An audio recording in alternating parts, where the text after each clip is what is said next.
اب آپ اس مبارک سلسلے کا 25واں حلقہ سماعت فرمائیں۔ اب جناب جب یہ لشکر وہاں پہنچا اور وہ غساسنہ بنو غسان کو بھی پتہ چلا تو ان کا جو سردار تھا حارث، اس نے روم کے بادشاہ کو لکھا کہ ہماری مدد کرو۔ اصل ان کی بزدلی کی وجہ یہ بنی کہ وہ ارادہ کر رہے تھے بنو غسان کے ہم مدینے پہ حملہ کریں،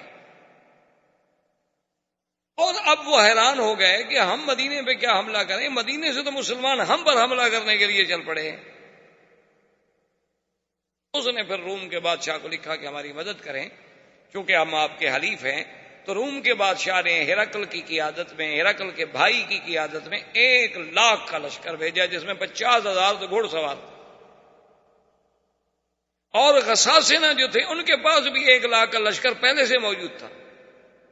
تو اب آپ اندازہ کریں کہ 3,000 آدمی اور مقابلہ 2,00,000 سے، جن میں 50,000 تو صرف گھوڑ سوار ہیں، اور سر سے لے کر پاؤں تک وہ لوہے کے خودوں میں اور پیتل کے اس پلیٹوں میں چھپے ہوتے تھے کہ بس سوائے آنکھوں کے کچھ نظر ہی نہیں آتا۔ لیکن صحابہ وہ تو قوت ایمان سے لڑنے والی قوم تھی نا، وہ عادات سے لڑنے والی تو قوم ہی نہیں تھی۔ ان کا تو ایک ایمان تھا کہ بھئی مسلمان ہر حال میں کامیاب ہے، اگر آدمی مارا جائے شہید ہو جائے گا، بچ گیا تو غازی بن جائے گا، ہمارا تو گھاٹا کسی حال میں ہوتا ہی نہیں۔ جب گھاٹا ہی نہیں تو ڈرے کیوں؟ ڈرتا تو وہ ہے نا جی کہ اگر مر گیا تو یہاں بھی آگ لگائیں گے اور آگے بھی جہنم کی آگ ہے، وہ تو ڈرے کہ بھی یہاں بھی بہت ذرا پیار کریں گے تو ذرا لکڑی قیمتی رکھ دیں، بڑا آدمی مر جائے گا تو سندل کی لکڑی میں جلا دیں، لیکن جلائیں گے آگ سے۔ تو جب ہم نے اپنی ابتدا خود آگ سے کی ہے تو آگے تو آگ ویسے تیار ہے۔ ان کو تو بڑا مسئلہ ہوتا ہے، وہ تو بڑے گھبراتے ہیں، ڈرتے ہیں کہ اب کیسے کریں، مریں۔ لیکن ایک مسلمان کے دماغ میں تو یہ ہوتا ہے کہ ٹھیک ہے جی، مر گئے تو 1,00,000 کے اور بچ گئے تو 1,25,000 کے، کیا ہے، غازی بن جائیں گے، اور مر گئے شہید ہو گئے۔ اور شہید کا مقام اتنا بلند ہے کہ اللہ فرماتا ہے کہ شہیدوں کو مردہ بھی نہ کرو۔ تو اب جب یہ لشکر وہاں پہنچا تو سب سے پہلے پرچم حضور صلی اللہ علیہ وسلم کے حکم پر حضرت زید نے لیا، اور انہوں نے کہا کہ بھئی اب باتیں کرنے کا وقت تو ہے نہیں۔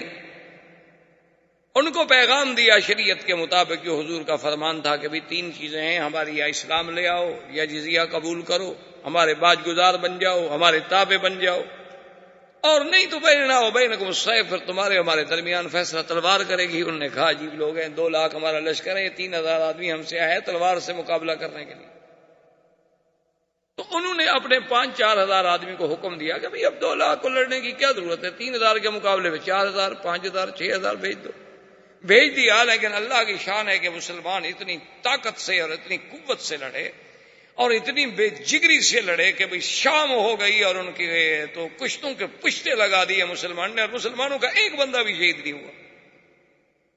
جب مغرب ہوئی جنگ ختم ہوگی۔ پہلے دور میں تو یہ ہوتا تھا نا، اب تو ریموٹ کنٹرول سے جنگیں ہوتی ہیں نا، اپنے ملک میں بیٹھو بٹن پہ ہاتھ لگاؤ بات ختم ہو گئی۔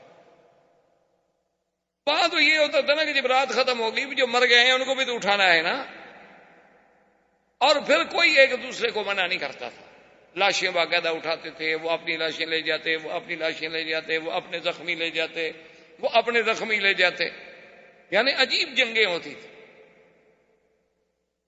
تبہ اکبر نے جب مدینہ منورہ پہ حملہ کیا اپنے دور میں، حضور صلی اللہ علیہ وسلم کی ولادت سے بھی پہلے جب مدینے پہ حملہ کیا تو عجیب اس نے رنگ دیکھا۔ اس نے اپنے علماء کو، رہبان کو بلایا کہ یار یہ کون سا شہر ہے جس پہ ہم نے حملہ کیا ہوا ہے؟ انہوں نے کہا جی یہ یثرب ہے۔ نے کہا کیسے لوگ ہیں، دن کو ہمارے ساتھ لڑتے ہیں، شام کو ہمارے لیے کھانا بھیجتے ہیں۔ انہوں نے کہا میں تو اس شہر سے نہیں لڑتا، بس چلو آگے، بس چھوڑو، کیا لڑنا ہے۔ وہ شام کو کھانا پکا کے ہماری فوج کے لیے کھانا بھی بھیج دیں گے، تم ہمارے مہمان ہو، اور سارا دن لڑائی کرتے کہ جب تم لڑنے آئے ہو تو ہم لڑنے کے لیے بھی تیار ہیں، لیکن رات ہو گئی آپ روٹی کہاں پکاؤ گے، ہم آخر گھر والے ہیں، ہمارے تو بچے ہیں نا ادھر، کھانا تو ہم بھیجیں گے آپ۔ اس دور میں کچھ لوگوں کے کردار تھے، کچھ روایات تھے۔ اب تو بدقسمتی یہ ہے نا کہ ہم ایک ایسے دور سے گزر رہے ہیں، ہم ایک ایسے عصر میں، ایسے قرن میں آ گئے ہیں کہ بھئی جس کے کوئی روایات ہی نہیں رہے، نہ اخلاق رہا، نہ کردار رہا، نہ روایات رہا، نہ کوئی مردانگی کے اصول رہے، نہ دوستی اور دشمنی کے کوئی ضابطے رہے۔ اب ہم تو بالکل قعر مذلت میں گر چکے، جیسے کہ حالی نے کہا تھا، اے خاصہ اے خاصان رسل، وقت دعا ہے امت پہ تیری آ کے عجب وقت پڑا۔ اب تو ہماری لڑائی ہوتی ہے کرکٹ کے میدان میں فلمی اداکاریں بھیج کر، حسینائیں عالم کے مقابلے۔ کوئی مسلمانوں کا مجھے آپ میگزین یا ایک اخبار دکھائیں جو بغیر عورتوں کے فوٹو کے بکتا ہو، ایک اخبار۔ اور قدرت کی بات دیکھیں کہ ایک صفحے پر روضہ رسول اللہ کا منظر ہوگا اور حضور پاک صلی اللہ علیہ وسلم کی سیرت ہوگی اور کعبۃ اللہ کے دروازے کا منظر ہوگا، اور پچھلا صفحہ کھولو تو اس پہ عورتوں کے فوٹو، اندر کھولو تو فلموں کے اشتہار ہوں گے۔ یہ کون سا مسلمان ہے؟ ہم کیا ہو گیا ہے کہ مسلمان ہو کر وہ عورتیں جو فلموں میں کام کرتی ہیں وہ یہ کہتی ہیں کہ ہم مسلمانوں کی عزت ہیں؟ ہماری عزت اب طوائف ہیں اور کنجر رہ گئے۔ موسیقی ہمارے ہاں عبادت بن چکی ہے۔ کیا ہو گیا ہے لیکن اس زمانے میں کچھ کردار تھا۔ تو خیر جناب، شام ہو گئی، دوسرے دن پھر لڑائی ہوئی، مسلمان نے پھر جناب مارا ان، اور کچھ مسلمان بھی شہید ہوئے لیکن بہت تھوڑے سے۔ 6 دن تک متواتر قتال، اتنا شدید قتال کہ وہ رومی کہتے ہیں ہم نے دنیا میں ایسی لڑائی نہیں دیکھی، مسلمان کہتے ہیں ہم نے بھی ایسی لڑائی نہیں دیکھی۔ اتنا شدید قتال ہوتا ہے۔ اور اسی اثنا میں اب دیکھیں مقام نبوت اور شان نبوت کے حضرت زید رضی اللہ تعالی عنہ شہید۔ اب حضور تو مدینہ منورہ میں ہے اور جنگ موتا میں۔ حضور نے مسجد نبی میں بیٹھ کے فرمایا، صحابہ زید شہید، انا للہ و انا الیہ راجعون۔ حضرت زید شہید ہو گئے، اب پرچم جعفر نے اٹھایا۔ حضرت جعفر رضی اللہ تعالیٰ عنہ اتنی بے جگری سے لڑے کہ دشمن نے ہاتھ مارا تلوار کا، اور آپ کا دایاں ہاتھ کٹ گیا، آپ نے بائیں ہاتھ میں پرچم لے لیا۔ دوسرے نے تلوار کا وار کیا، آپ کا بایاں ہاتھ کٹ گیا، تو آپ نے اپنے سینے کے ساتھ اس کو لگا لیا کہ پرچم نہ گرے محمد رسول اللہ صلی اللہ علیہ وسلم۔ اتنے میں تلوار لگی حضرت جعفر کی، یہ کتف جو تھی یہاں تک نیچے سے کٹ گئی، حضرت جعفر بھی شہید ہو گئے۔ حضور صلی اللہ علیہ وسلم نے دوسری نماز میں جب حرم تشریف لے آئے تو آپ نے فرمایا، استشہد جعفر، میرا جعفر بھی شہید۔ اور حضور حضرت جعفر کے گھر میں تشریف لے گئے اور ان کے بچوں کو بلایا اور سینے سے لگا رہے ہیں، چمٹا رہے ہیں، پیار کر رہے ہیں۔ تو جعفر کی بیوی آ گئی، اس نے کہا، اخبرنی یا رسول اللہ، مجھے بتائیں بات کیا ہے، آپ نے کبھی ایسے نہیں کیا ہمارے بچوں کے ساتھ۔ حضور نے فرمایا، یا بنت استشہد جعفر، جعفر شہید ہو گیا۔ فبقى رسول حضور صلی اللہ علیہ وسلم، اور حضور صلی اللہ علیہ وسلم نے فرمایا، انی اریت، میں دکھلایا گیا ہوں کہ اللہ نے اس کو یاقوت کے دونوں ہاتھ بنا دیے ہیں اور وہ پروں کے ساتھ فرشتوں کے ساتھ جنت میں پرواز کر رہے ہیں۔ حضرت جعفر کے بعد عبداللہ ابن رواحہ نے پرچم لیا، عبداللہ ابن رواحہ بھی شہید۔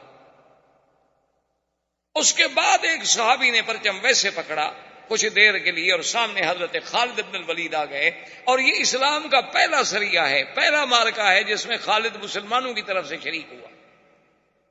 5 مہینے تو ہوئے تھے ابھی آپ کو اسلام لائے ہوئے۔ خالد ابن الولید رضی اللہ تعالیٰ عنہ کو اس نے کہا کہ دیکھو، میں نے تو پرچم ویسے پکڑ لیا ہے، میں تو کوئی کمان کرنا نہیں جانتا، مہربانی کرو اب مسلمانوں کا پرچم تم لو۔ اس نے کہا، دیکھو حضور پاک نے 3 کا نام لیا تھا، میرا تو نام ہی نہیں لیا۔ اس نے کہا، اس کا مطلب یہ تھوڑا ہے کہ تمہارا بھی نام لیتے، اب کسی نے تو آخر اس پرچم کو لینا ہے نا۔ تو خالد بن ولید نے پرچم لے لیا اور جنگ روک دی، اور وہ پیچھے ہٹ گئے، مسلمان پیچھے ہٹ گئے۔ حضرت خالد نے غور کیا، تدبر کیا کہ اب ہمارے پاس تو 2500 آدمی رہ گئے ہیں، اور ان کا اگر ہم نے 2500 بھی مار دیا ہو تو 2 لاکھ میں کتنی کم ہو گئے ہیں۔ خالد بن الولید جو تھے رضی اللہ تعالی عنہ، یہ بطل من ابطال الاسلام، اور خدا کی شان ہے کہ جب حضور شام کو عشاء کی نماز کے لیے مسجد میں تشریف لے آئے تو حضور کے چہرے پہ ایک بڑی عجیب سی خوشی تھی، اور آپ نے فرمایا مسلمانوں، میرے تو تینوں جرنیل جو تھے شہید ہو گئے، لیکن اب اس بندے نے پرچم اٹھایا ہے الذی سیف من سیوف اللہ، جو اللہ کی تلوار ہے، اب اس کے ہاتھ میں پرچم، اب مسلمانوں کو کوئی شکست نہیں دے سکتا۔ اور اسلام میں یہ دو مجاہد گزرے ہیں، بطل اسلام گزرے ہیں، ایک خالد بن ولید اور ایک حضرت زبیر بن العوام۔ یہ دو آدمی تھے جو دونوں ہاتھ میں تلوار پکڑ کے دشمن سے مقابلہ کرتے تھے، ورنہ کوئی دنیا کا بہادر کبھی دو ہاتھ سے نہیں لڑتا، ہمیشہ ایک ہاتھ سے لڑتا ہے۔ ایک ہاتھ میں ڈھال ہوتی ہے یا ترس ہوتی ہے یا گھوڑے کی لگام ہوتی ہے۔ یہ دو آدمی تھے صرف جنہوں نے کبھی ایک ہاتھ میں تلوار نہیں پکڑی بلکہ دونوں ہاتھوں میں تلوار لے کے مقابلہ کرتے تھے۔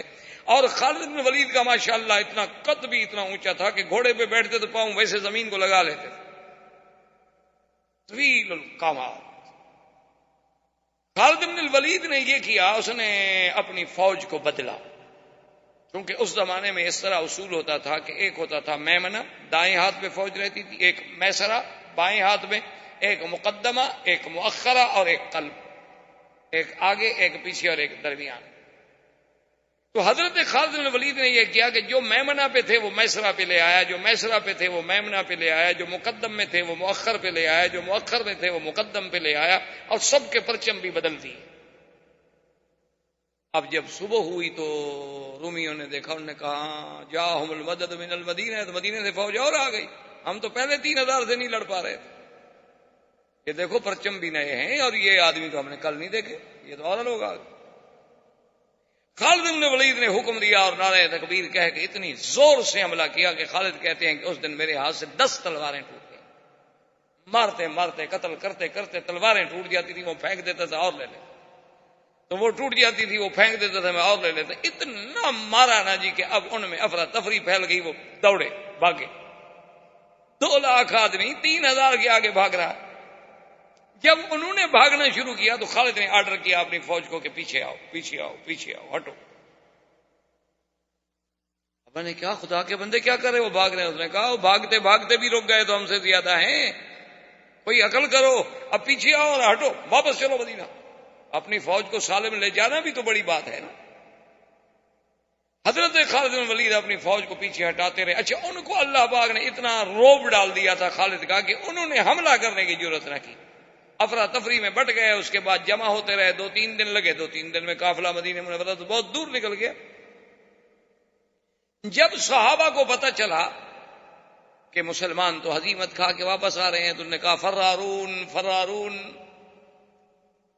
یہ لوگ ہیں جو بھاگ کے آ رہے ہیں دشمن کے مقابلے پہ۔ عورتوں نے کہا کہ ایسا کرو کہ اگر ہمارا خاوند بھاگ کے آ رہا ہے اور یہ بات سچی ہوگی تو میں اپنے گھر کا دروازہ نہیں کھولوں گی، بزدل آدمی میرا خاوند ہو۔ پہلے لوگ جو تھے وہ تو شجاعت اور بہادری کو عزت سمجھتے تھے، عورتیں بھی۔ جب بالکل مدینہ منورہ پہنچے حضور نے فرمایا نہیں، انہم لیسو فراری، وہ فراری نہیں ہے بل انہم کرارون، وہ تو پیچھے ہٹ کے پھر حملہ کرنے والے لوگوں میں ہیں، وہ بھاگ کے نہیں آ رہے۔ کیا کہہ رہے ہیں؟ 2,500 کے لشکر کو صحیح سلامت دشمن کے منہ سے چھڑا کے واپس لے آنا کو مذاق ہے؟ تو خیر یہ لشکر واپس آ گیا، اور اسی اسنا میں حضور صلی اللہ علیہ وسلم نے غزوہ ذات السلاسل کے لیے بنی قضاء پر حملہ کرنے کے لیے آپ نے عمرو بن العاص کو قائد بنایا، حکم دیا کہ ان پہ حملہ کریں۔ عمرو بن العاص جب چلے تو خدا کی شان دیکھو کہ عمرو بن العاص امیر ہیں اور حضرت ابو بکر بھی اس جنگ میں ساتھ ہیں، لیکن ان کو حضور نے امیر نہیں بنایا۔ حضرت عمر بھی ساتھ ہیں، ان کو بھی امیر نہیں بنایا، وہ تابع ہیں عمرو بن العاص کے۔ امتحان ہوتے تھے کہ بھی اللہ کے رسول کے حکم کی کیسے اطاعت ہوتی۔ جب یہ راستے میں چلے تو انہیں پتہ لگا کہ بنی قضاء جو ہے وہ تو بہت بڑا قبیلہ ہے اور ہم تو سارے 200 آدمی ہیں۔ انہوں نے پھر پیغام بھیجا حضور کی خدمت میں کہ ہم بہت تھوڑے ہیں اور ان کا لشکر بہت بڑا ہے ہماری مدد کے لیے۔ تو حضور نے ابی عبیدہ بن الجراح کو اور آدمی دے کے بھیجا ان کی مدد کے لیے۔ تو ابی عبیدہ کا لشکر جب پہنچا عمرو بن سالم کے پاس، عمرو بن العاص کے پاس، اس نے پوچھا کہ دیکھو بات سنو، مسلمان کتنا؟ انہوں نے کہا کہ 200 کا لشکر اور آگے ہے۔ نماز کا وقت آیا تو سب نے کہا کہ ابھی عبیدہ چونکہ زیادہ بڑے تھے نا صحابیت میں کہ وہ نماز پڑھائے. عمرو بن العاص نے کہا کہ نہیں, وہ کیوں نماز پڑھائے؟ اللہ کے نبی نے مجھے امیر بنا کے بھیجا ہے, نماز جو ہے وہ تو امیر پڑھائے گا, کیونکہ اسلام کا یہ حکم ہوتا تھا کہ جو خلیفۃ المسلمین ہے وہ نماز پڑھائے, جو امیر ہے وہ نماز پڑھائے. آج اگر ان کو نماز پڑھانی پڑے, کیا خیال ہے آپ کا؟ جن نے خود زندگی میں نہ پڑھی ہو تو پڑھائیں گے کیسے؟ وہ نماز کیسے پڑھائیں گے؟ ہمارے علاقے میں ایک عید کا موقع تھا اتفاق سے, تو اتفاق ایسا ہوا کہ انہوں نے مولوی صاحبان کو جو بلایا نا, تو ایک بریلوی مولوی بھی نماز پڑھانے پہنچ گیا, ایک دیوبندی بھی پہنچ گیا. ان کا بھی عالم آ گیا, ان کا بھی عالم آ گیا. اب کچھ لوگ کہیں یہ پڑھائے, وہ کچھ کہیں وہ پڑھائے, جھگڑا ہو.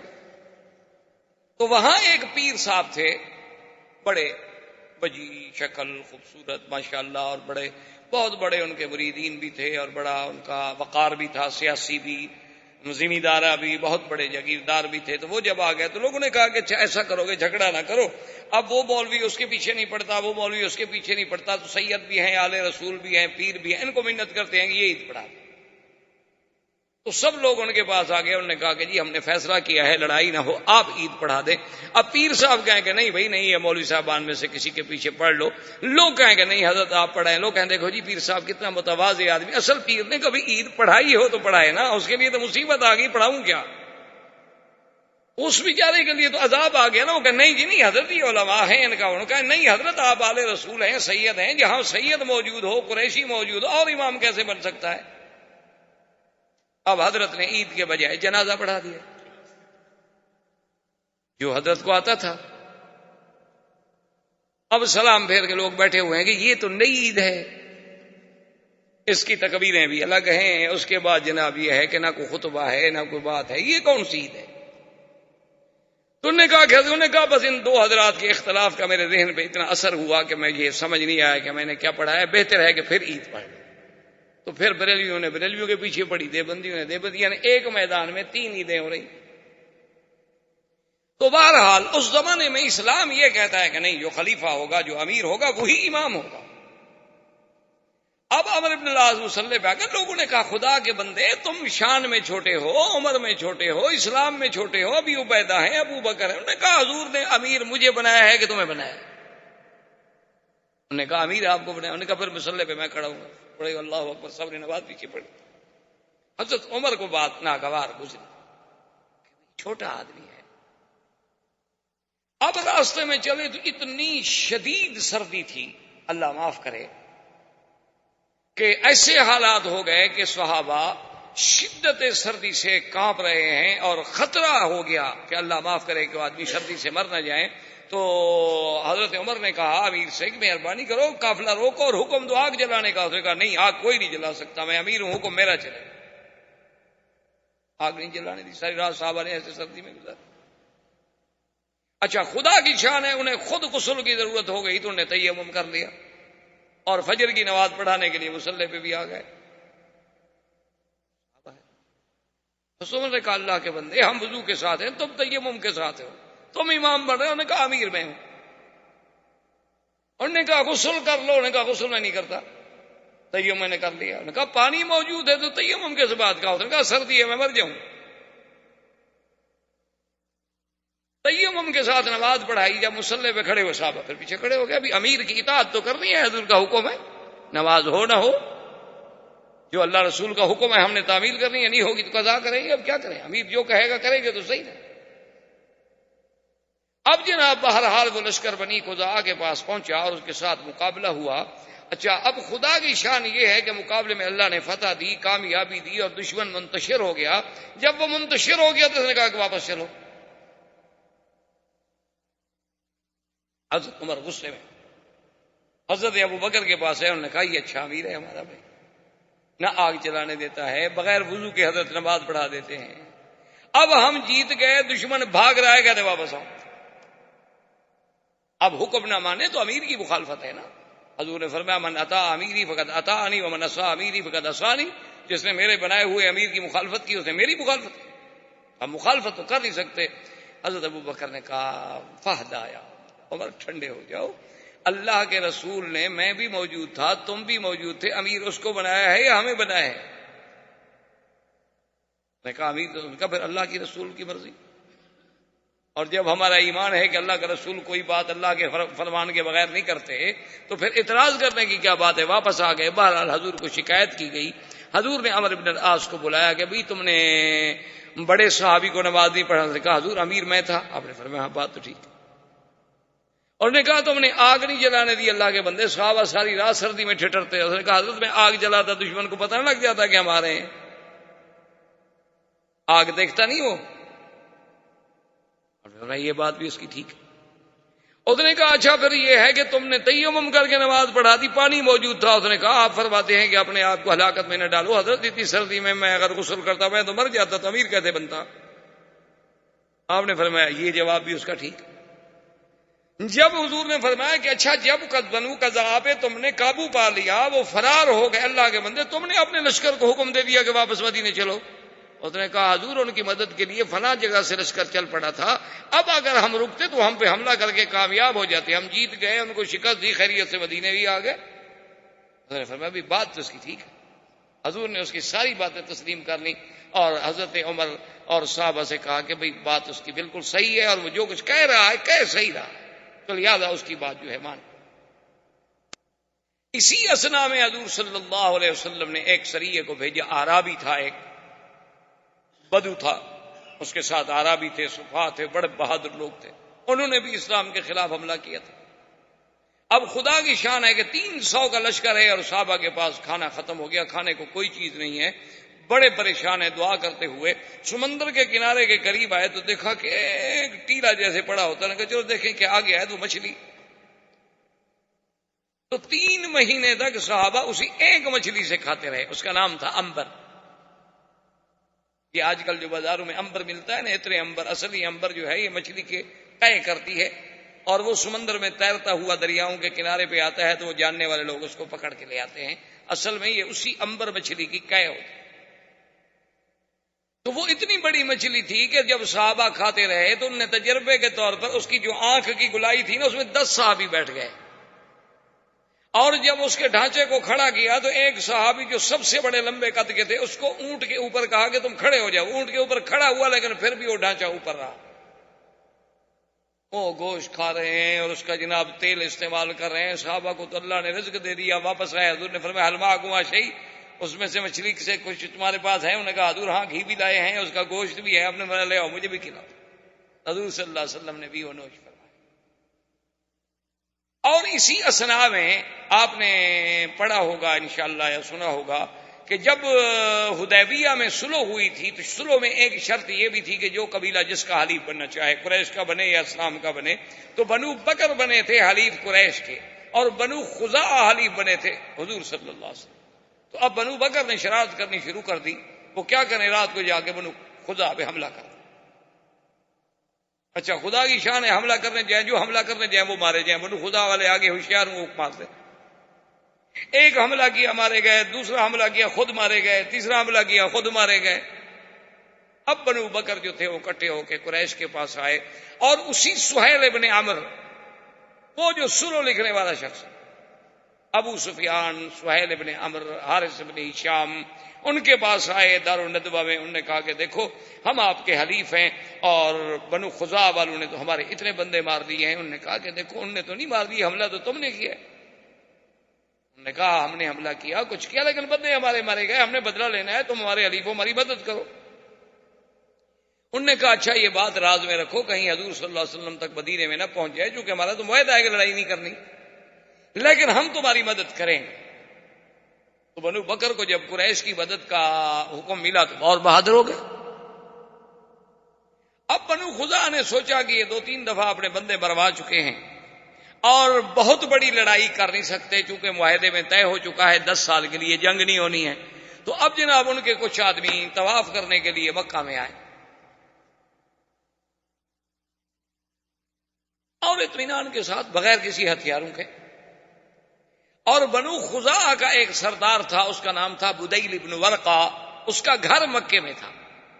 بنو خزاعہ کا قبیلہ تو باہر رہتے تھے لیکن اس کا ایک گھر مکے میں بھی تھا، جب وہ مکے میں ہوتا تو اپنے گھر میں رہتا۔ یہ آدمی بیچارے آئے، ابھی یہ حرم میں داخل ہوئے اور بنو بکر نے قریش کے ساتھ مل کے حملہ کر دیا۔ جب حملہ کر دیا تو قریب کیا کریں، وہ تو بالکل نہاتے ہیں. وہ دوڑے اور بدیل ابن ورقہ اپنے سردار کے گھر پہنچے کہ بھئی وہاں جائیں، کم از کم ہمیں اس کے گھر میں پناہ مل جائے گی، اندر کوئی ہمیں ہتھیار مل جائیں گے. آگے آئے، خدا کی شان ہے، دروازہ بند ہے، وہ دروازہ بھی نہ کھلا. وہاں سے بھاگے، وہ حرم میں داخل ہو گئے. لیکن قریش نے اور بنو بکر نے، ان کے 23 آدمی جو تھے وہ اللہ کے حرم میں قتل. حالانکہ حرم میں تو کافر بھی نہیں لڑتے تھے. بہرحال جب وہ قتل ہو گئے، بنو خزاعہ کو پتہ چلا. بنو خزاعہ نے قریش سے کہا کہ بھی یہ تو غدر ہے، ہمارا فیصلہ کر. دار الندوہ میں اجتماع ہوا. ایک آدمی تھے عبداللہ ابن سعد ابن ابی السرح، یہ پہلے مسلمان ہو گیا، حضور کا کاتب تھا، وحی بھی لکھتا تھا، قرآن بھی لکھتا تھا. بعد میں یہ مرتد ہو کے بھاگ آیا، مکے آ گیا. وہ بھی موجود تھا. اس نے کہا دیکھو بات سنو، میں چونکہ مسلمانوں کے ساتھ رہا ہوں اور اللہ کے نبی کے ساتھ رہا ہوں، میں جتنے احوال کو جانتا ہوں تم نہیں جانتے ہو. میری اگر مشورہ مانتے ہو تو 3 باتیں ہیں، ان 3 میں سے کوئی ایک بات مانو. انہوں نے کہا کیا بات؟ انہوں نے کہا بات یہ ہے کہ تم نے عہد توڑا ہے. یہ عہد ہے کہ بھئی کوئی آدمی اب قریش اور حضور صلی اللہ علیہ وسلم کی جنگ نہیں ہوگی، اور جو حضور کا حلیف ہے وہ حضور کے ساتھ، جو تمہارا حلیف ہے تمہارے ساتھ. تو اس حلیف پر بھی اگر جنگ ہوگی تو وہ گویا مدینے والوں پر جنگ تصور ہوگی، اور تم نے بنو خزاعہ پہ حملہ کیا ہے، یہ تو اچھا نہیں. اور پھر اس سے بڑا کوئی جرم ہے کہ تم نے وہ حرم میں بھاگے بیچارے، تم نے حرم میں بھی قتل کر دیا. اب 3 باتیں ہیں، یا تو ایسا کرو کہ ان کے 23 آدمی مارے گئے ہیں، بنو بکر والوں میں بھی پیسے والے ہیں، تم بھی سردار ہو، پیسے اکٹھے کر کے ان کو دیت دے دو اور معافی مانگ لو کہ 23 آدمی کی دیت ہم دیتے ہیں.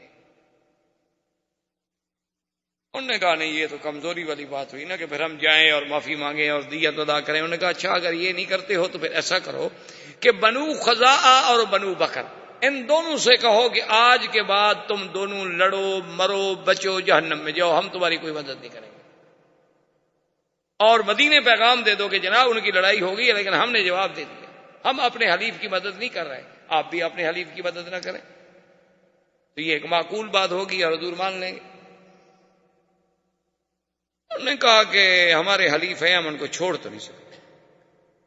اچھا تیسری بات بتاؤ کہ تیسری کیا ہو سکتا؟ تیسری پھر تیار ہو جاؤ، تلواریں تیار کرو، حضور حملہ کریں گے. وہ اپنے حلیف کو نہیں چھوڑیں، وہ اپنے خلفاء کی مدد کریں. انہوں نے کہا اچھا ٹھیک ہے بھائی، دیکھا جائے گا. اس کے بعد انہوں نے سوچا کہ بھی معاملہ تو خراب ہو گیا ہے اور نقض عہد بھی ہم سے ہوا ہے. انہوں نے کہا ایسا کرو ابو سفیان کہ تم چلے جاؤ مدینہ منورہ اور کسی طریقے سے حضور صلی اللہ علیہ وسلم سے یہ کہو کہ حضور بڑا اچھا وقت گزر رہا ہے اور دیکھیں نا ماشاءاللہ آپ کو بھی اطمینان ہے، ہمیں بھی اطمینان ہے، آپ بھی اپنی دعوت اسلام دے رہے ہیں، ہم اپنا کام کر رہے ہیں، تو یہ عقد جو ہے نا ہم دوبارہ آئے ہیں تجدید کرنے کے لیے، اور مدت 10 سال کے بجائے 20 سال کا. ہم چاہتے ہیں آپ کی صلح ہماری اور قائم رہے. اور اگر حضور نے تجدید عہد کر دی اور مدت بڑھا دی اور دستخط کر دیے تو پھر حملہ نہیں کریں گے، کیونکہ تازہ عقد تجدید ہو گیا. اگر وہ بنو خزاعہ کا بدلہ لیتے تو عقد تجدید نہ کریں. عقد تجدید ہو گیا تو اب بنو خزاعہ کا کیسے مدد کریں گے؟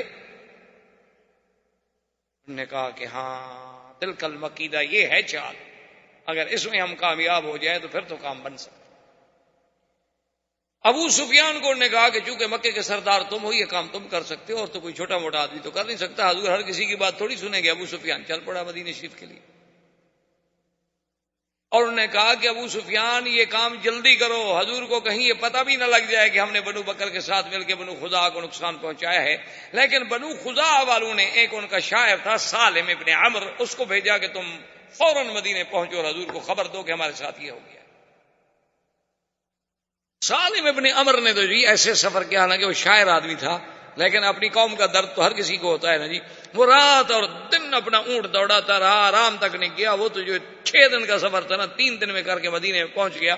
حضور بیٹھے ہوئے تھے مدینہ مسجد نبوی میں، صحابہ بیٹھے ہیں، تو آیا رونا شروع کیا اور اس نے مرثیہ پڑا اپنی قوم کا کہ میرے جوان کیسے ان کی لاشیں حرم میں پھڑک رہی ہیں، 23 سر کٹے ہوئے ہیں اور 23 انسانوں کے ٹکڑے جو ہیں اللہ کے حرم میں بکھرے پڑے ہیں، اور قریش جو ہیں وہ بنو بکر کی مدد میں ہیں اور ہم لاوارث ہو گئے ہیں، ہمیں ہمارے حلفاء جو ہیں پوچھتے نہیں. اس نے ایسے انداز میں شعر پڑھے، حضور صلی اللہ علیہ وسلم کو بھی جوش آ گیا. آپ نے فرمایا نصرت یا سالم، نصرت یا سالم، نصرت یا سالم، سالم تمہاری امداد ہوگی، فکر نہ کرو، اللہ کا نبی تمہاری مدد کرے گا.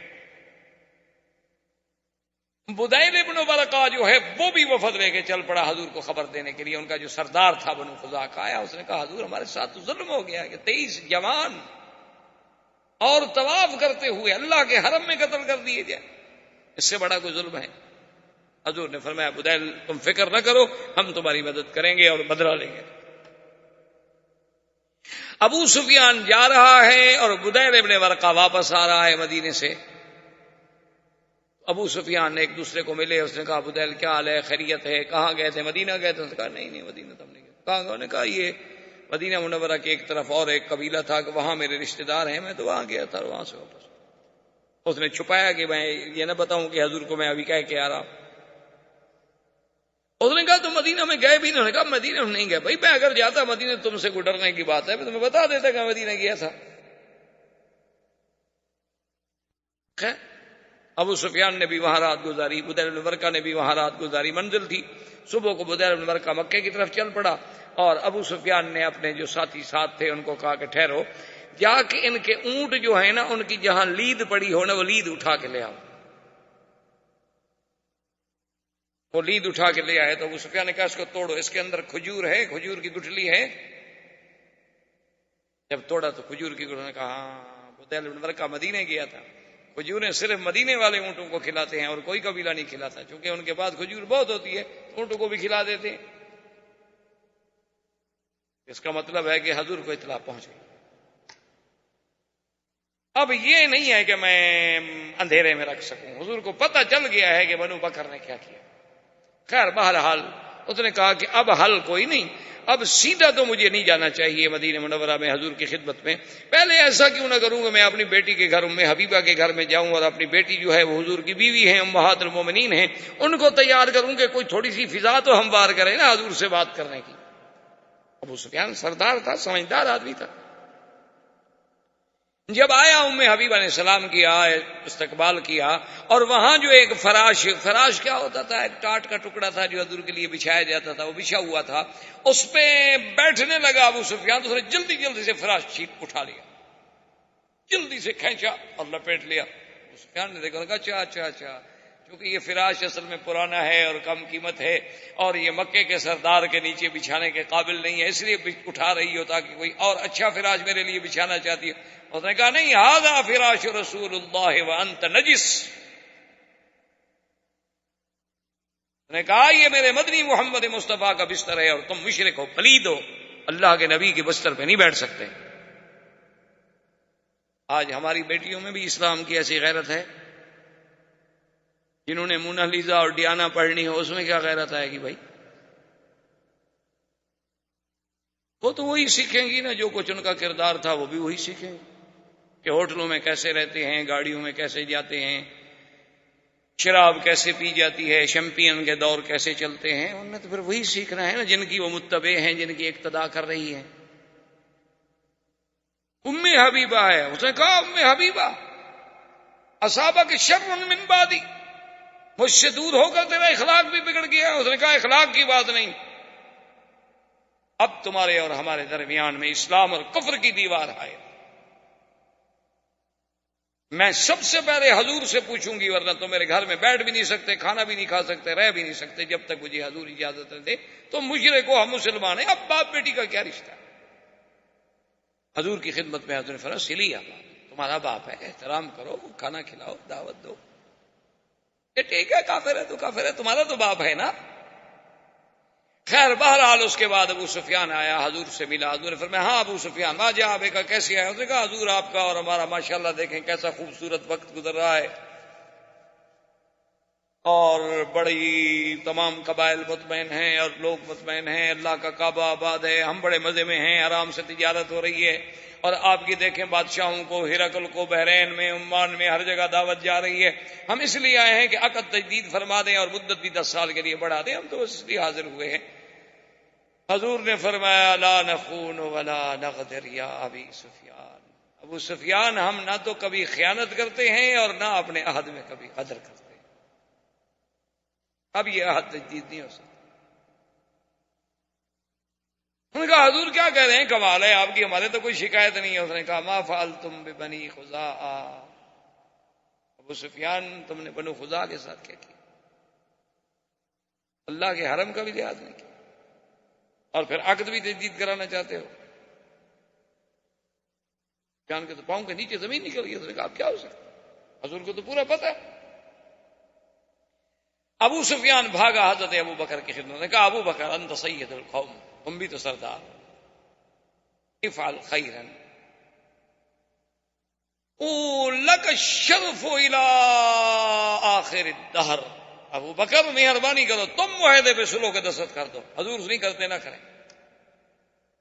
تم بھی تو سردار ہو نا، تم بھی تو مسلمانوں کے بڑے ہو، تمہارا قریش پہ احسان ہو جائے گا سلو، اور قیامت تک یاد کیا جائے گا کہ ابو بکر سلو کل آدمی تھا کہ چلو اللہ کے نبی نے نہیں مانا. نے کہا ابو سفیان کیا کہہ رہے، حضور نے دستخط نہیں کیے میں کر دوں، کیا کہہ رہے ہو، عقل سے بات کرو.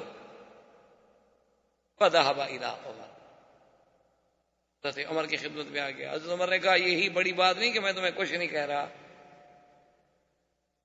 حضرت عمر نے کہا مجھ سے تم معاہدے پہ دستخط کرانے آئے ہو، میرا یہی احسان نہیں مانتے ہو کہ میں نے صبر کیا ہوا ہے، تمہیں دیکھ رہا ہوں اور کچھ نہیں کہہ رہا، ورنہ میری تو تلوار تڑپ رہی ہے.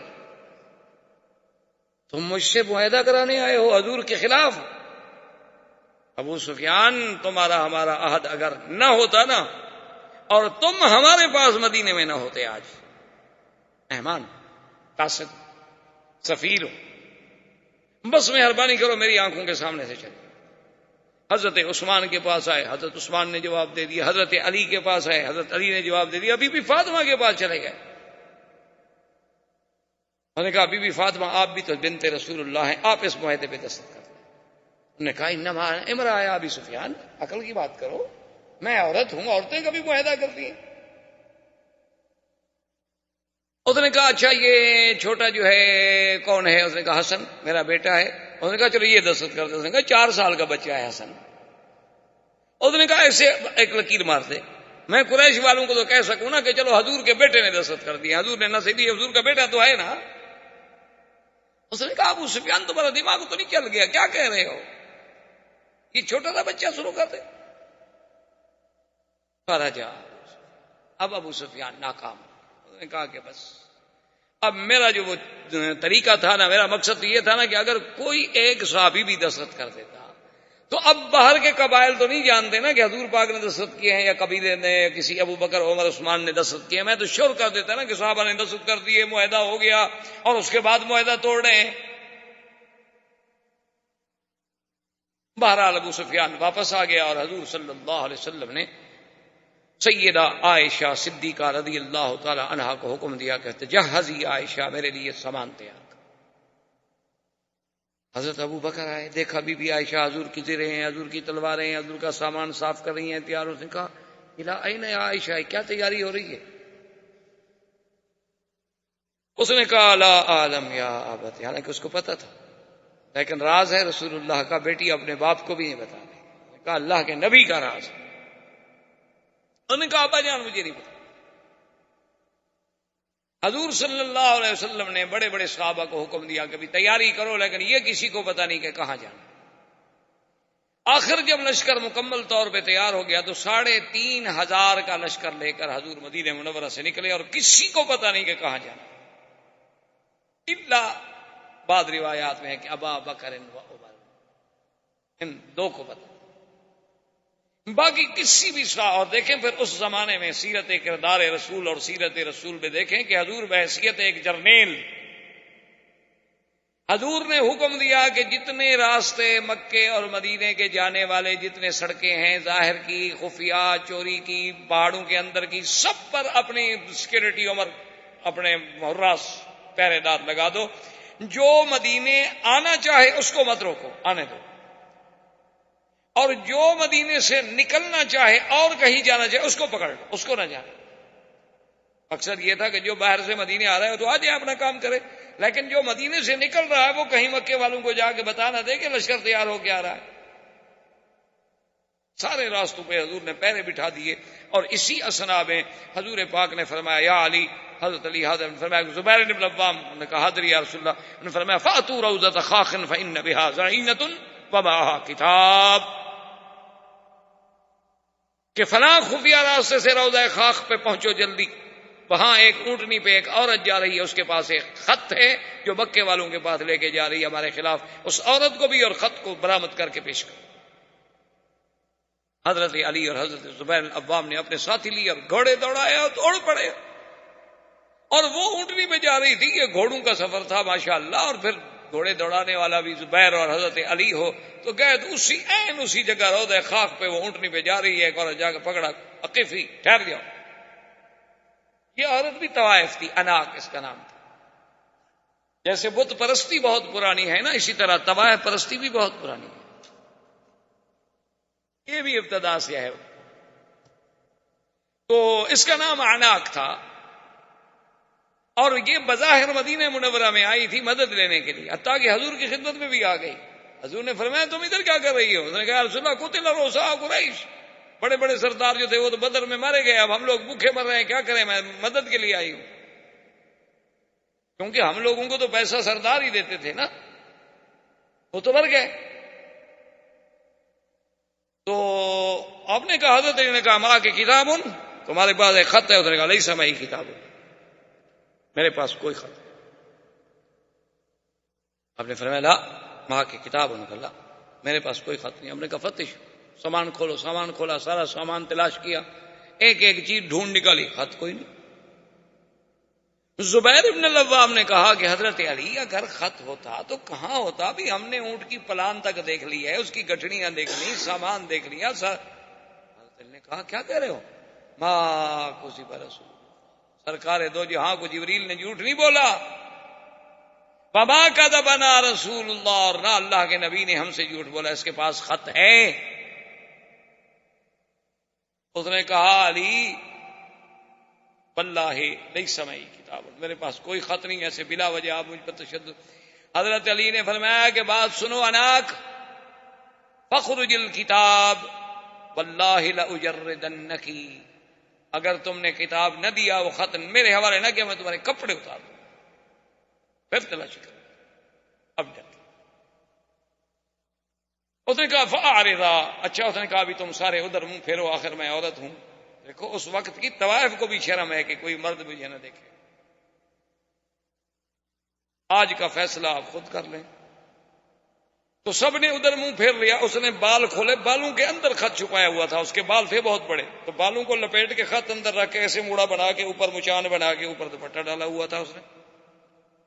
اب وہاں کس کو شبہ ہو سکے جی اتنا خط ہے بالوں کے اندر لپٹا ہوا، اب تو نکال کے دے دیا۔ اس نے کہا چلو، حضور کی خدمت میں پیش کیا۔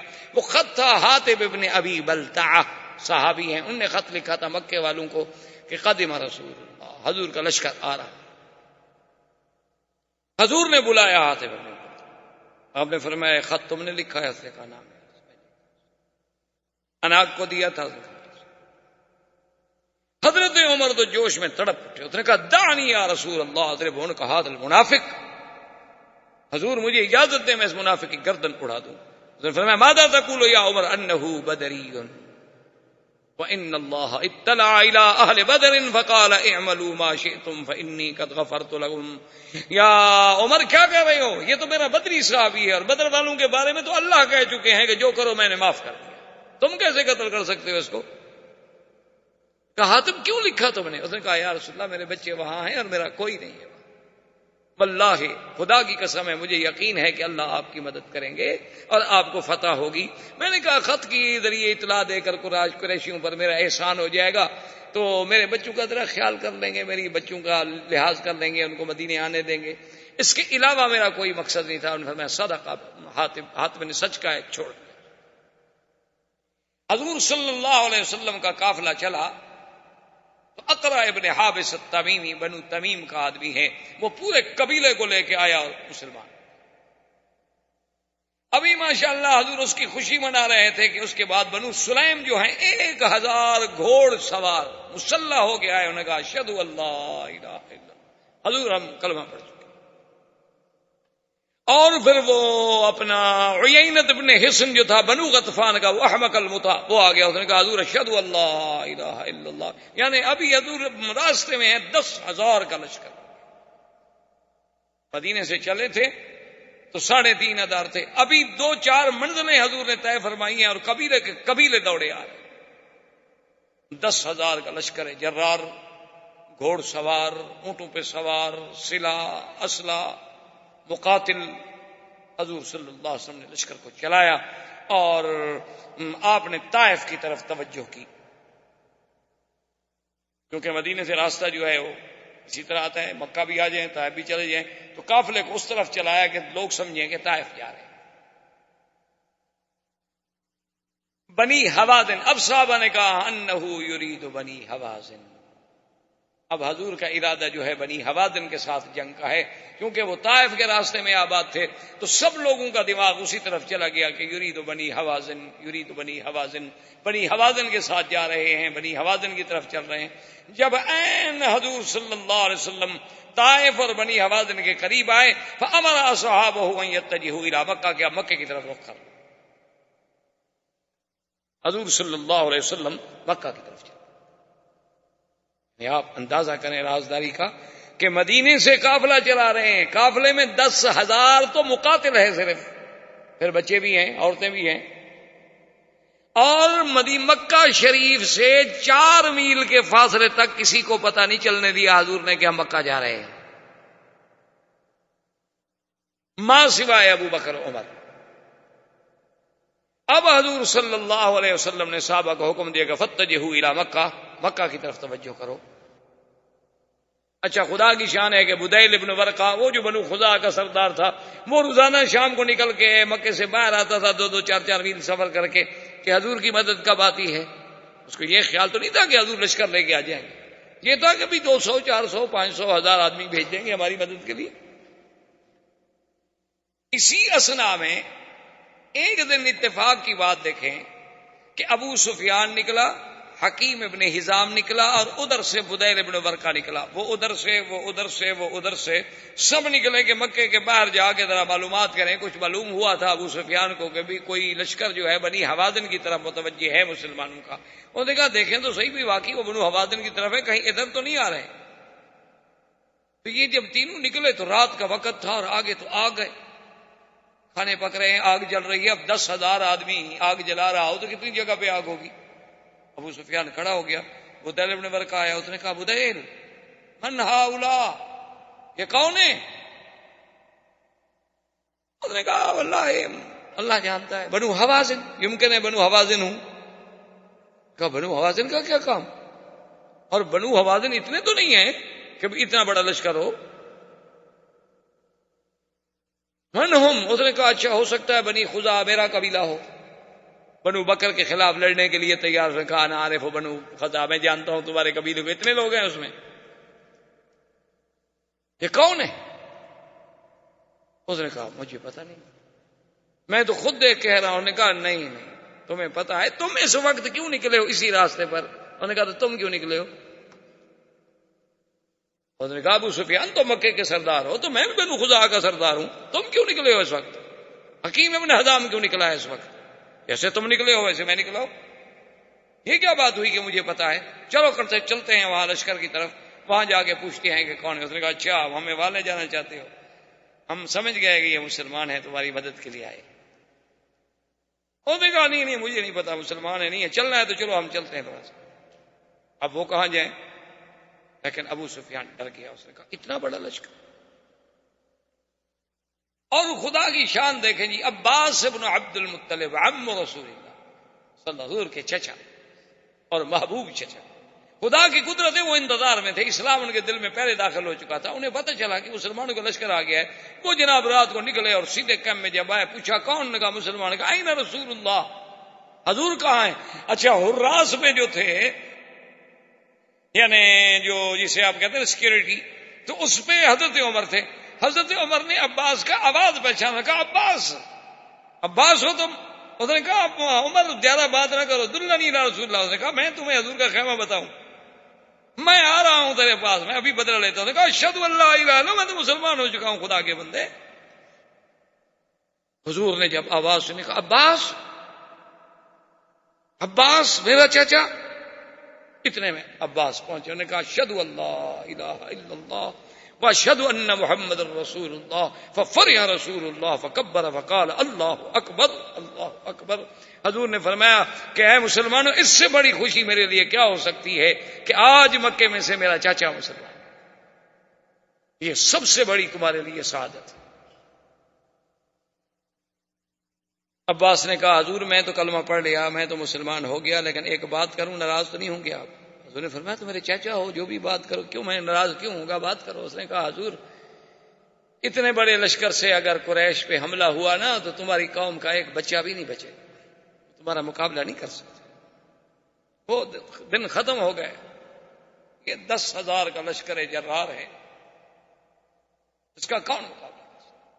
تو حضور نے فرمایا عباس تم نے دیکھا نہیں انہوں نے کیا غدر کیا؟ اس نے کہا حضور انہوں نے تو جو غدر کیا، میں کہتا ہوں اب بھی ان کو معافی دے، ورنہ پھر قریش کا تو کوئی بچہ بھی نہیں بچے.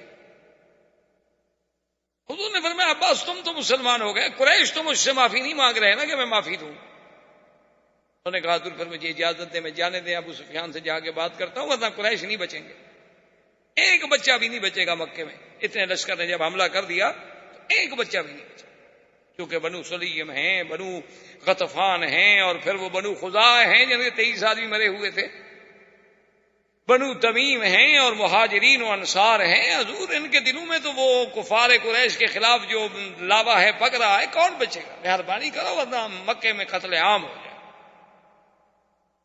حضور نے فرمایا اچھا. اس نے کہا حضور ایسا کریں کہ مجھے کوئی نشانی بھی دیں. فآتا ہو بغلتہ، حضور نے اپنا بغلہ دیا کہ میرے خچر پہ بیٹھ کے جاؤ. تو حضرت عباس حضور کے خچر پہ مکہ کی طرف روانہ ہوئے. وآخر دعوانا الحمدللہ رب العالمین. برادران اسلام، واجب الاحترام بزرگوں، دوستوں، بھائیوں، عزیز نوجوانوں، اس سلسلہ درس میں دروس سیرت پاک صلی اللہ علیہ وسلم کے ضمن میں اللہ تبارک و تعالی کی توفیق اور عنایت سے ہم نے ولادت طیبہ سے لے کر اہم جو واقعات تھے، ورنہ جہاں تک حضور صلی اللہ علیہ وسلم کی سیرت طیبہ کا تعلق ہے تو اگر ساری دنیا بھی سیرت بیان کرنی شروع کر دے تو ساری دنیا کی زبانیں گنگ ہو جائیں گی، لیکن حضور صلی اللہ علیہ وسلم کی سیرت تو مکمل نہیں ہوگی، کیونکہ حضور کی سیرت تو قرآن ہے، اور قرآن کے بارے میں ہے کہ لا ينقضی عجائبہ، کہ جس کے عجائب کبھی ختم ہی نہیں ہوں گے قیامت تک. تو حضور کی سیرت کا پہلو کب ختم ہو سکتا؟ یہ تو صرف یہ بات ہوتی ہے کہ ہم کچھ دروس، کچھ اہم واقعات صلی اللہ علیہ وسلم کے چن کر اپنے اپنے علمی بساط کے مطابق مسلمانوں کے سامنے رکھیں کہ شاید ان کی زندگی کسی ایک گوشے سے بھی منور ہو جائے، شاید ان کو رہبری مل جائے، بھٹکے ہوں کو راستہ مل جائے، بھولے ہوں کو بات یاد آ جائے. تو اس ضمن میں ہم پہنچے تھے حضور صلی اللہ علیہ وسلم جب مکہ کے لیے فتح مکہ کے موقع پر تشریف لائے تو یہ حضور صلی اللہ علیہ وسلم کی قیادت کا، یعنی آپ اندازہ فرمائیں کہ اتنا عظیم کارنامہ تھا کہ حضور صلی اللہ علیہ وسلم جب کوئی سفر فرماتے تھے تو کبھی اپنے اصحاب کو بھی خبر نہیں دیتے تھے کہ ہم نے کہاں سفر کرنا ہے، کہاں جانا ہے، اور ہمارا منزل مقصود جو ہے، ٹارگٹ جو ہے وہ کیا ہے. بلکہ ہمیشہ حضور صلی اللہ علیہ وسلم اپنے صحابہ کو عمومی بات کہتے تھے جس سے کوئی اندازہ قائم نہ کر سکے. یعنی آپ آج دیکھیں کہ 1400 سال کے بعد آج ہم دنیا آپ سمجھتے ہیں کہ کتنی ترقی کر چکی ہے. اب تو پوری دنیا جو ہے، یعنی جسے کہا جاتا ہے جی کوئی گلوبل ولیج بن چکی ہے. تو اس میں بھی یعنی ہم حیران ہوتے ہیں کہ ابھی 2 سال پہلے کی بات ہے کہ میں سفر میں تھا، تو وہاں کی حکومت نے، بہرحال اللہ نے جزائے خیر عطا فرمایا، میرا مقصد تو نہیں تھا، نہ مجھے پتا تھا، نہ میری خواہش تھی، نہ تمنا تھی، نہ مجھے علم تھا، تو گورنمنٹ نے کوئی سیکورٹی کا انتظام کیا، اسکواڈ یہ ہو، کبھی حفاظت رہے، حالات ٹھیک نہیں ہے۔ تو اتفاق سے وہ جو سیکورٹی کا انچارج تھا ایس پی، وہ میرے جاننے والوں میں تھا، تو وہ مجھے ملنے کے لیے آیا صبح۔ انہوں نے کہا کہ جی ہمیں تو ایک فائدہ ہو رہا ہے آپ کی سیکورٹی سے، کہ ہم جلسے سن رہے ہیں، تقریریں سن رہے ہیں، ہمارا تو بھلا ہو رہا ہے، آپ تو تنگ ہیں کہ آپ کی آزادی میں خلل ہے۔ لیکن اس نے کہا کہ مکی صاحب، اصل آج کل اگر سیکورٹی ہوتی ہے، ہمارے اسکواڈ یا ہماری حفاظتیں یا ہمارے گن مین یہ کچھ نہیں کر سکتے، بلکہ الٹا ہم تو نقصان دہ ثابت ہوتے ہیں۔ اصل سیکورٹی یہ ہے، جہاں تک ہم نے پڑھا ہے، دیکھا ہے، سیکھا ہے، یہ ہے کہ آپ اپنے پروگرام سے کسی کو باخبر نہ کریں، آپ اپنے معاملات کو راز میں رکھیں، کہ آپ نے صبح کہاں جانا ہے یہ آپ کے ڈرائیور کو بھی پتا نہ ہو، یہ آپ کے دل میں ہو، اور جب آپ روڈ پہ نکل جائیں تو آگے جا کے فیصلہ کریں، اسے کہیں اچھا بھی آپ ادھر چلو، پھر آپ کو کسی پہرے کی ضرورت نہیں۔ تو میں نے کہا کہ ایس پی صاحب، آپ تو مجھے آپ بتا رہے ہیں نا، ہم تو طالب العلم ہیں، حضور صلی اللہ علیہ وسلم کی سیرت طیبہ کا ایک حصہ ہے کہ جب حضور سفر فرماتے تھے تو صحابہ کہتے ہیں، ہمیں کہتے کہ مشرق جانا ہے، حالانکہ جانا حضور نے مغرب کی طرف ہوتا تھا، اور کبھی فرماتے ہم نے مغرب کی طرف جانا ہے اور جاتے مشرق کی طرف۔ میں نے کہا یہ تو ہمیں درس ملتا ہے سیرت رسول پاک سے، ہم نے آپ سے کیا سیکھنا ہے؟ تو اب آپ اندازہ فرمائیں کہ 450 کلومیٹر مدینہ منورہ سے مکہ مکرمہ کا فاصلہ ہے، اور 2 آدمی نہیں 10,000 کا لشکر لے کر مدینہ منورہ سے چلنا، اور مکے کے پہنچنے تک مکے والوں کو خبر نہ ہو کہ لشکر آ رہا ہے۔ یعنی آج آپ دنیا میں کوئی ایسا جرنیل پیش کر سکتے اتنا بڑا لشکر لے کے، اور پیدل، اونٹوں پر، گھوڑوں پر؟ اور مکہ سے جب حضور چلے تو آپ نے اپنا رخ مبارک جو ہے طائف رکھا۔ اب سب سمجھتے رہے کہ طائف کی طرف بنی حوازن پہ حضور صلی اللہ علیہ وسلم حملہ فرمانا چاہتے ہیں، اور جب بنی حوازن کے طائف کے قریب میں یعنی آ گئے تو حضور پاک نے باقاعدہ اپنے آدمی بھیجے جسے آپ کہہ لیں کہ بھئی جاسوس بھیجے گئے کہ بھئی آگے جا کر خبر دیں، جیسے آج آپ او پی ڈی کرتے ہیں، بھیجتے ہیں، پہلے وہ جا کے اطلاع کرتے ہیں کہ اچھا جی اب یہاں آپ فائر کریں۔ تو حضور صلی اللہ علیہ وسلم کے وہ آدمی گئے تو ان کو بھی آپ نے حوازن کی طرف بھیجا کہ بنو حوازن کا پتہ کرو کہ ان کا کیا حال ہے۔ بنو حوازن کا ایک آدمی اتفاق سے، وہ جو ہمارے اصحاب رسول پاک حضور کے حکم پہ تلاش کر رہے تھے، ان کے ہاتھ میں ایک بنو حوازن کا آدمی پکڑا گیا، وہ ان کا جاسوس تھا، ان کو بھی پتہ چل گیا تھا کہ شاید ہم پر حملہ ہو جائے، تو وہ بھی اپنے جاسوس بھیجتے تھے کہ پہاڑوں میں پھرتے رہیں، اونچی چوٹیوں پہ چڑھ کے دیکھتے رہیں کہ کوئی قافلہ، کوئی منظر، کوئی آتا ہوا، کوئی روشنی، کوئی رات کو آگ جلانے کا منظر نظر آئے تو خبر رکھیں۔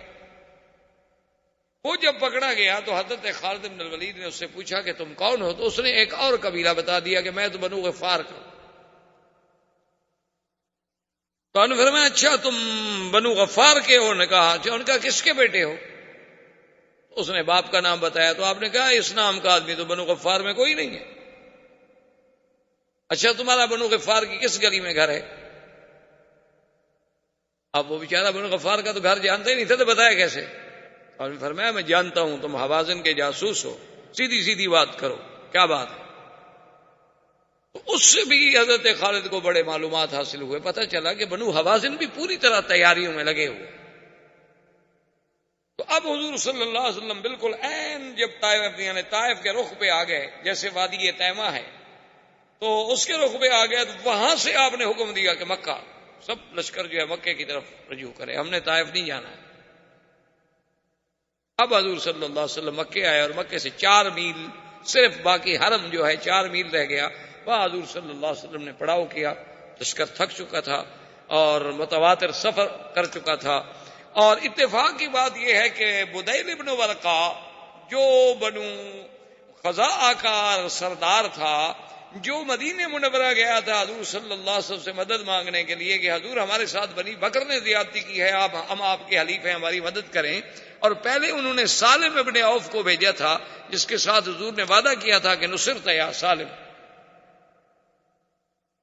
بدیل ابن ورقہ روزانہ رات کو مکے سے نکلتا تھا، انتظار میں تھا کہ اللہ کے نبی نے وعدہ کیا ہے تو اللہ کے نبی کا وعدہ تو ضرور سچا ہے، آپ آئیں گے، لیکن پتہ نہیں کب۔ اتفاق کی بات یہ ہے کہ ایک رات بدیل ابن ورقہ بھی نکلے، ادھر ابو سفیان جو مکے کا سردار تھا وہ بھی نکلا، اور حارث ابن ہشام بھی نکلا، یہ تینوں جو ہے نا اتفاق سے نکلے تو اپنے اپنے گھر سے، لیکن راستے میں اکٹھے ہو۔ ابو سفیان نے پوچھا بدیل ابن ورقہ سے کہ کیسے چلے ہو، کہاں چلے ہو؟ تو بدیل ابن ورقہ نے کہا تمہیں پتا ہے کہ میرے قبیلے کے لوگ مارے گئے، بنو بکر نے حملہ کیا، تمہیں پتا ہے اللہ کے حرم میں میرے 23 جوان مارے جا چکے ہیں، ہم تو اب رات کو اپنی اپنی قوم کو دیکھنے کے لیے نکلتے ہیں۔ یکدم جب روشنیوں پہ نظر پڑی تو اس نے کہا کہ ما ہاؤلا، من ہاؤلا، یہ کیا ہے؟ تو بدیل ابن ورقہ نے کہا ہو سکتا ہے میرے قبیلے کے لوگ ہوں، بنو خزاع ہوں۔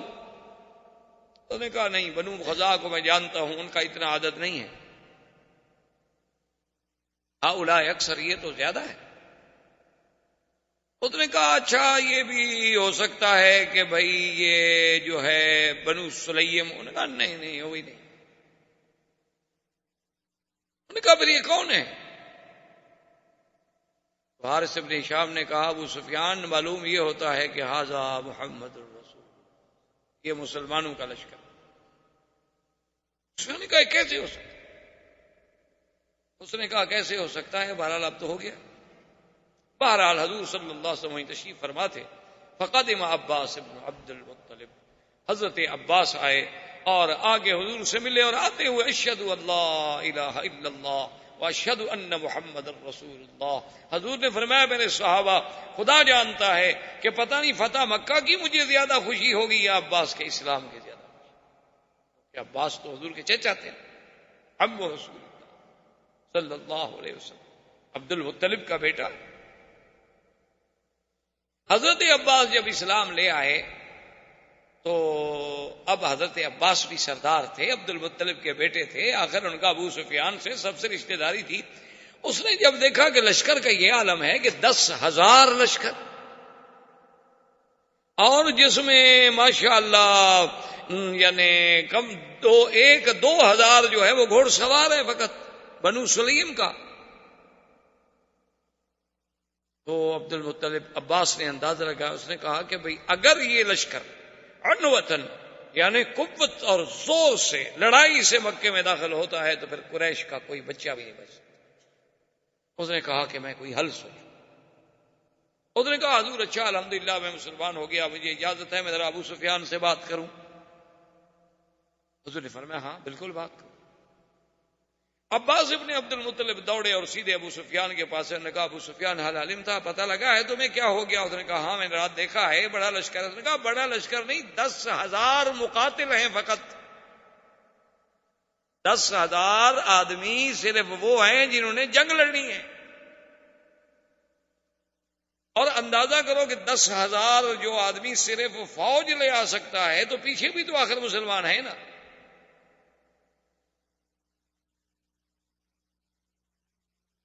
تو اس نے کہا عباس کیا کروں؟ اس نے کہا ابو سفیان دیکھو تم مکے کے سردار، تمہاری ذمہ داری ہے کہ اللہ کے حرم کو قتال سے بچاؤ، اور پھر قتال بھی اس وقت جب ہمیں بچنے کا کوئی راستہ ہی نظر نہ آئے، تو ایسی قتال کا کیا فائدہ؟ اور پھر تمہیں پتہ ہے کہ مسلمانوں کے دل میں غزوہ خندق کا داغ ہے، مسلمانوں کے دل میں ہمارا احد کا داغ ہے، مسلمانوں کے دل میں ہمارے ان کے حلیف جو ہیں بنو خزاع ان پر حملہ کرنے کا داغ ہے، وہ تو جلے بھنے ہوئے آئیں گے، وہ تو ہمارے بچے کو تہہ تہہ کر دیں گے۔ ان کا ماذا افعل؟ اس نے کہا ایک ہی حل ہے کہ چلو حضور کی خدمت، اب کوئی حل نہیں بچنے کا، اب ایک ہی ہے۔ حضرت عمر سیکیورٹی پہ ہیں اور عباس ابن عبد المطلب جو ہیں وہ ابو سفیان کو لے کے آئے، تو جب عمر کی نظر پڑی ابو سفیان پہ تو انہوں نے کہا اچھا راس الکفر امامی، آج کفر کا سردار جرأت کر کے مسلمانوں کے لشکر میں آ رہا ہے. عباس وہیں سے زور سے بولے. انہوں نے کہا عمر اجرتہ قد اجرتہ، میں اس کو پناہ دے چکا ہوں، وہ میری پناہ میں ہے، ہمیں حضور تک جانے دو. اگر حضور نے ہماری پناہ قبول کر لی ٹھیک ہے، ورنہ تم جانو پھر ابو سفیان جانو. حضرت عمر پیچھے آ رہے ہیں، اس نے جناب دوڑایا بغلا اور سیدھا حضور کے خیمے پہ آیا اور چیخا بون گا یا رسول اللہ کا اجر تو ابو سفیان، میں نے ابو سفیان کو پناہ دے دی ہے، پناہ دے دی ہے. برائی عمر پیچھے تلوار لے کے آ رہا ہے. حضور نے فرمایا کہ عباس جس کو تم امان دے چکے ہو اس کو ہماری بھی امان. عباس جس کو امان دے دے اس کی امان میں توڑ سکتا ہوں؟ ابو سفیان آ گیا اور اس نے دیکھا. حضور نے فرمایا ابو سفیان تم ابھی تک سوچ رہے ہو اسلام کے بارے میں؟ اب بھی تمہیں اسلام کی حقانیت کا پتہ نہیں چلا؟ اب بھی تمہیں سمجھ نہیں آئی کہ میں جو کچھ کہتا تھا وہ حق ہے؟ اب بھی تمہیں سمجھ نہیں آیا کہ تم جس کو ایک یتیم مکہ سمجھ کے مکے سے ہجرت پہ مجبور کر رہے تھے، آج اللہ نے اسے کیسے اپنی پوری قوت و طاقت کے ساتھ مکے میں بھیجا ہے؟ تمہیں یاد ہے کہ میں نے کہا تھا لیظہرہ علی الدین کلہ، اللہ میرے دین کو ہر دین پہ غالب کر دیں گے. کیا سوچ رہے؟ تو ابو سفیان نے کہا اشہد ان لا الہ الا اللہ واشہد ان محمد رسول اللہ، حضور میں مسلمان ہوں، میں کلمہ پڑھتا ہوں. لیکن محدثین نے لکھا ہے کہ اس وقت کلمہ تو ابو سفیان نے پڑھ لیا لیکن اسلام پوری طرح دل میں داخل نہیں ہوا. کلمہ تو پڑھ لیا اس نے لیکن خوف سے، ڈر کے. حضرت عباس نے کہا کہ یا رسول اللہ ابو سفیان رئیس القوم، ابو سفیان ایک قوم کا سردار ہے، آپ اس کو کچھ عزت بھی تو دیں نا، وہ اسلام لے آیا ہے تو اس کو بھی تو کوئی شرف بخشے نا، کوئی عزت دیں حضور. آپ نے فرمایا اچھا اعلان کر دے کہ من دخل دار ابی سفیان فلہ امان، جو ابو سفیان کے گھر میں چلا جائے گا ہم اس کو بھی امان دیں. ابو سفیان نے کہا یا رسول اللہ میرا گھر کتنا بڑا ہے کہ سارے قریش اس میں آ جائیں گے؟ آپ نے فرمایا اچھا من دخل المسجد الحرام فلہ امان، جو مسجد الحرام میں چلا جائے اس کو بھی امان. کہا حضور مسجد الحرام کتنی بڑی ہے؟ یہ تو اب بڑی ہو گئی نا، اس وقت تو چھوٹی تھی مسجد. حضور نے فرمایا اچھا من القى السلاح فلہ امان، جو ہتھیار پھینک دے اس کو بھی ہم امان دیں گے. اس نے کہا حضور ایسے بعض آدمی ہتھیار اتفاق سے نہیں بھی پھینک سکتا. تو حضور نے کہا من اغلق بابہ فلہ امان، جو اپنے گھر کا دروازہ اندر سے بند کر کے اپنے گھر میں بیٹھ جائے اس کو بھی امان. اب ابو سفیان خوش ہو گیا کہ چلو میں مسلمان تو ہو گیا لیکن مکے والوں کے لیے میں تو اتنا بڑا امان کا سرٹیفکیٹ لے کے جا رہا ہوں، میں تو اب بھی اپنی قوم کو بچا رہا ہوں.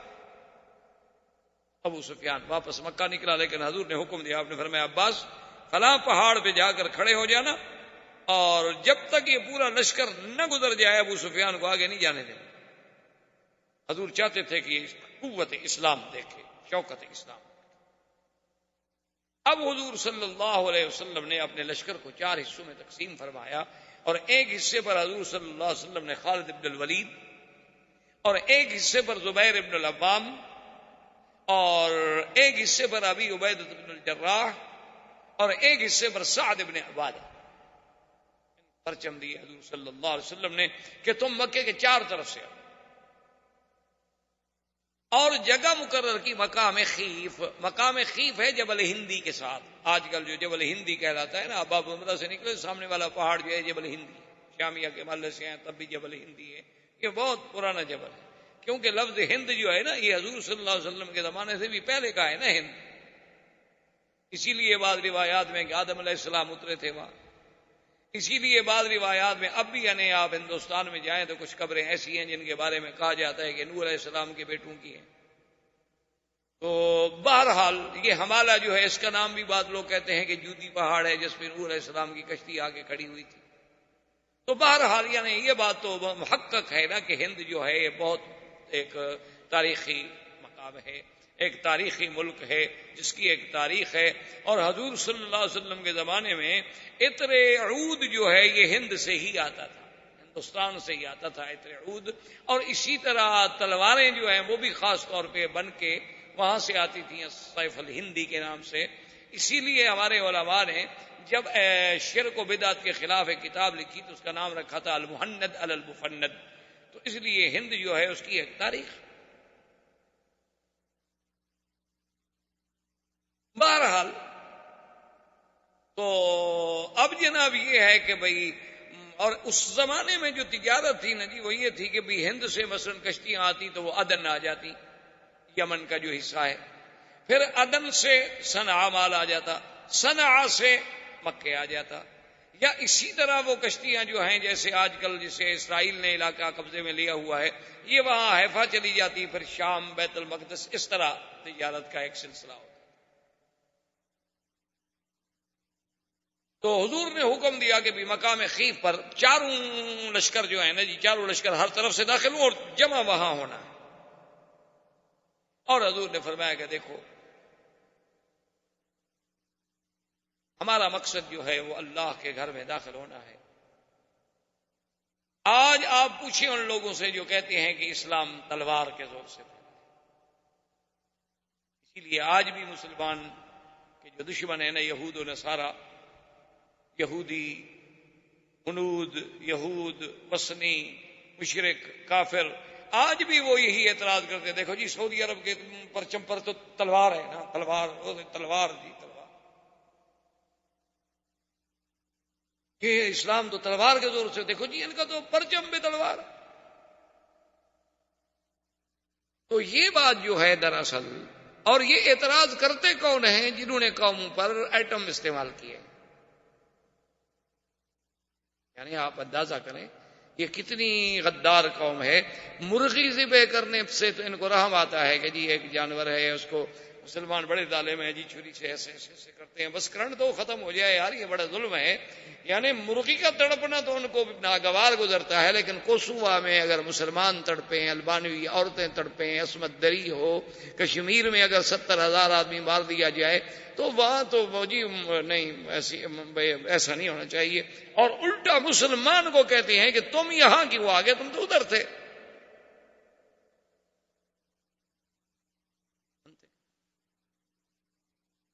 اور چونکہ قوت ابلاغ ان کے ہاتھ میں ہے، جتنا دنیا کا جدید الیکٹرانک میڈیا ہے وہ کفر کے ہاتھ میں ہے۔ ہم مسلمانوں کے پاس کیا ہے؟ ہمارے پاس یہی ہے کہ شام کو VCR چلا کے کوئی فلم لگا کے بیٹھ گئے، بس دیکھ لی۔ ہمارے پاس یہ ہے، کوئی بہت زیادہ صالح بندہ بن گیا، ولی اللہ بننے لگ گیا تو مولوی مکی کی تقریر سن۔ ہمارا حال تو یہ،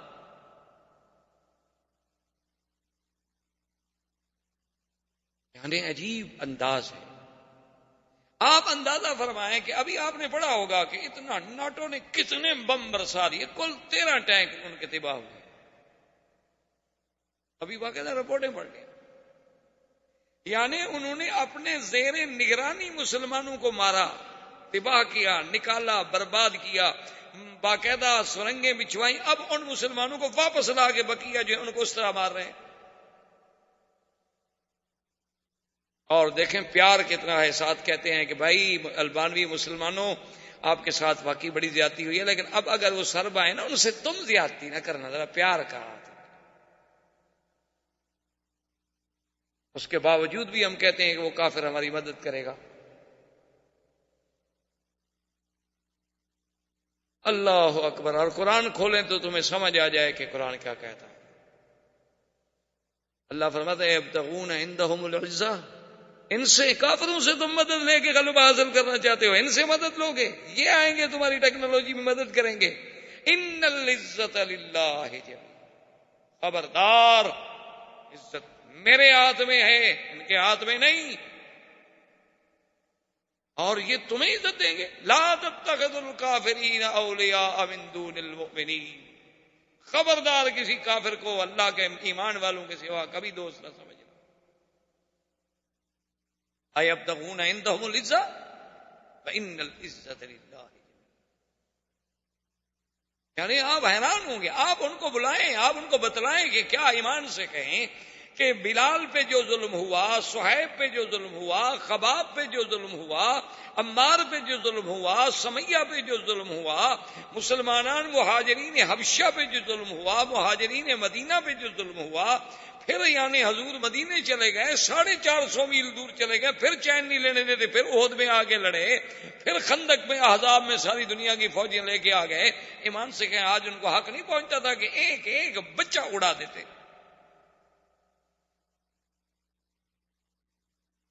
لیکن دیکھیں کہ حضرت سعد حضرت سعد نے جب پرچم ہاتھ میں لیا نا، حضور نے 4 پرچم دیے نا، ایک خالد کو، زبیر بن عوام کو، سعد کو، ابی عبیدہ بن جراح رضی اللہ تعالی عنہم کو، تو حضرت سعد نے ایسے غصے میں ایسے ایک دفعہ پرچم کو یوں ہلایا اور کہا لا قریش بعد اليوم اليوم یوم الملحمہ.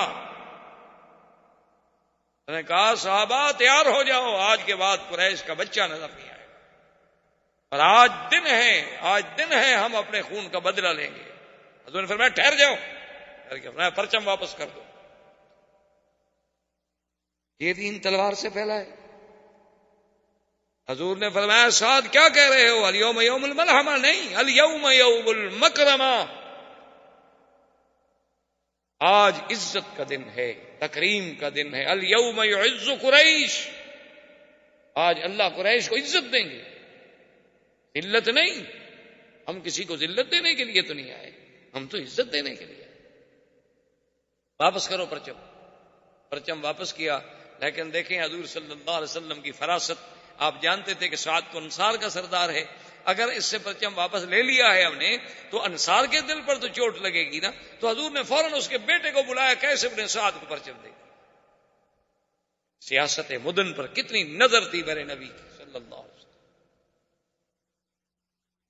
آج تو آپ دیکھتے ہیں نا، الیکشن کوئی ہار جائے، ایک آدمی مر جائے میں نے، تو پھر جو سمجھدار پارٹی ہوتی ہے اس کے بیٹے کو ٹکٹ دیتی ہے، تاکہ پھر وہ ایشو بن جاتا ہے نا انتخاب میں کہ جناب وہ ان کا تو حق تھا نا جی، اس کا تو حق تھا نا جی، اس کا باپ ہی جناب پہلے ایم تھا نا، اب وہ مر گیا تو یہ تو سیٹ ان کی ہے جناب، اب یتیم سے چھیننا چاہتے ہیں یہ ظالم لوگ. تو سب سے بڑا ایشو وہ ہوتا ہے. یعنی 1400 سال کی ترقی کے بعد آپ یہ باتیں سوچ رہے ہیں، لیکن اللہ کے نبی کی وسعت نظر دیکھیں کہاں. حضور نے وہ پرچم دے دیا اور اس کے بعد حکم دیا اور فرمایا کہ دیکھو خالد، لڑنا نہیں. من القى السلاح فله امان، جو ہتھیار ڈال دے امان. من اغلق بابه فله امان، من دخل دار ابی سفیان فله امان، من دخل المسجد الحرام فله امان. آپ نے فرمایا جو ابو سفیان کے گھر میں داخل ہو امان، مسجد میں داخل ہو امان، ہتھیار پھینک دے امان، اپنے گھر کا دروازہ بند کر دے امان، بوڑھے کو امان، عورت کو امان، بچے کو امان. الا عشرتن، فرمایا صرف 10 آدمی ہیں جن کو امان نہیں ہے، باقی سب کو. اور آپ نے فرمایا صحابہ ولو انہم وجدتم واللکین تحت استار الکعبۃ فاقتلوہم، اگر وہ 10 آدمی کعبۃ اللہ کے خلاف کے نیچے بھی گھس جائیں تو پھر ان کو وہیں بھی قتل کرنا ہے، ان کو پناہ نہیں. ان میں کون تھا؟ ایک اکرمہ ابی جہل کا بیٹا، اور ایک صفوان ابن امیہ، اور ایک عبداللہ ابن سعد ابن ابی السرح، اور ایک ہند زوجت ابی سفیان کی بیوی جس نے حضرت حمزہ کا کلیجہ چبایا تھا. حضور نے فرمایا ان کو نہیں. یہ تو اگر کعبہ شریف کے غلافوں کے نیچے بھی چھپ جائیں ان کو وہی مار دیں. اب سارے قافلے بڑھ رہے ہیں، امان امان امان امان، تو سارے مکے میں امان امان ہو گئے.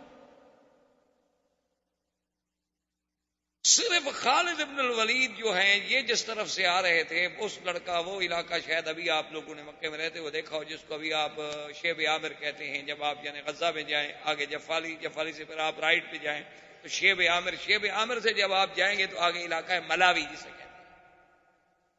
اس ملاوی کے تلے سے جب چڑھائی سے آپ اترے نا تو یہ جگہ ہے، اس کا نام ہے خندمہ. اس جگہ پر جب آئے تو اکرمہ نے کیا کیا کہ 20 25 50 آدمی اکٹھا کر کے وہ اسی علاقے میں کھڑا گیا. اس نے کہا کہ دیکھو جی بات سنو، حضور نے امان دے دی ہے، یا جو کوئی ہم تو لڑیں گے یا قتل ہو جائیں گے، یا کم از کم ہم زندگی میں جاگتے ہوئے نہیں دیکھ سکتے اپنی آنکھوں کے ساتھ کہ اللہ کا نبی مکے میں داخل ہو جائے. چلو زیادہ سے زیادہ مر جائیں گے اور کیا ہم لڑیں. تو وہ 50-100 آدمی لے کے وہیں کھڑے ہو گئے. اکرمہ اچھا خدا کی قدرت ہے، ادھر سے خالد آئے، آگے وہ ہتھیار لے کے کھڑا. احباب کرام، اس کے بعد اب آپ اس مبارک سلسلے کی CD نمبر 26 سماعت فرمائیں.